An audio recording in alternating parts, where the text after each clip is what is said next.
मराठी आवाज लोकशाहीचा।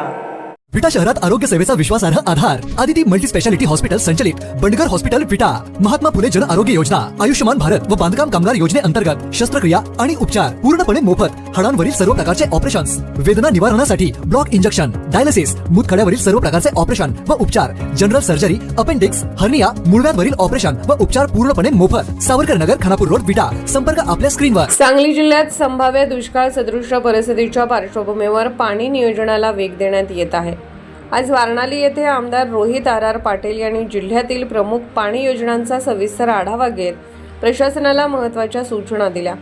सांगलीतील वारणाली येथे आयोजित बैठकीत आमदार रोहित आर पाटील यांनी ताकारी, टेंबो, म्हैसाळ, आरफळ आणि विसापूर, पुणदी या महत्त्वाच्या पाणी योजनांचा प्रत्येक गावनिहाय सविस्तर आढावा घेतला। यावेळी भविष्यात उद्भवू शकणाऱ्या दुष्काळ सदृश परिस्थितीचा सामना करण्यासाठी करण्यात येणाऱ्या उपाययोजनांवर चर्चा करण्यात आली। सध्या पिण्याच्या पाण्याचा पुरेसा साठा राखून ठेवण्यासाठी राज्य शासनाने लागू केलेल्या उपसाबंदीबाबतही सविस्तर माहिती घेण्यात आली। पाणी साठ्याची सद्यस्थिती, उपलब्धता आणि आगामी काळातील गरज यांचे मूल्यमापन करत नागरिकांना पिण्याच्या पाण्याचा तुटवडा जाणवू नये यासाठी आवश्यक नियोजन करण्याच्या सूचना देण्यात आल्या। तसेच जिल्ह्यात सुरू असलेल्या विविध जलसंपदा प्रकल्पाच्या कामांचा आढावा घेत संबंधित कामे वेळेत आणि गुणवत्तापूर्ण पद्धतीने पूर्ण करण्याचे निर्देश प्रशासनाला देण्यात आले।